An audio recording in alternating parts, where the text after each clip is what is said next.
Sveiki draugai. Koks skirtumas vejos robotas nupjauna per vieną dieną ar per 2 darbo dienas visą mūsų veją? Mes to neretai klausime, ar pas jūs auga greitai žolė ir kodėl mes kartais rekomenduojame rinktis robotą, kuris nupjautų viską per vieną dieną. Žiūrėkite, čia yra pieva, kurioje robotas nupjauna viską per 2 darbo dienas.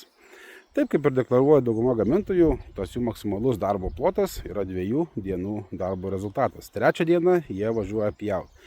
Kaip atrodo mūsų pieva, su tokiu kaip šieneliu, lieka visas mūsų provėžos. Eidame į sekantį sklypelį, kur robotas spėja pjauti per dieną. Na, o šioje pievoje robotas spėja pjauti per dieną. Pasikartosim, mes ne apie modelius, mes apie našumą ir kurį pasirenkame savo darbui.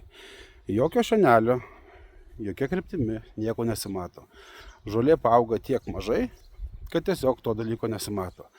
Taip, kad jeigu jūs tręšite, ypatingai jeigu jūs tręšite, rinkitės robotą tokį, kuris spėtų nupjauti viską per vieną dieną. Visai kitas rezultatas. Taip? Taip. Ir būtinai pasikartosiu, mes ne apie konkretų gamintoją, modelį, kalbam bendrai. Vieni modeliai, deklaruodami savo maksimalų plotą, jie deklaruoja, kiek spėja nupjauti per vieną kiaurą parą arba 2 sausas dienas. Sausa diena tai yra daugmaž nuo grubiai 9 ryto iki 9 valandų vakaro, arba trumpai tariant, kuomet rasos jau beveik žolėje nebelieka. Tačiau rinkoje yra ir tokių modelių, kurie tai, ką deklaruoja, spėja nupjauti per 1 darbo dieną. Ir tai yra puikus rezultatas. Taip kad pirkdami vejos robotą būtinai pasitarkite, ypatingai jeigu jūs šiek tiek žolę tręšite.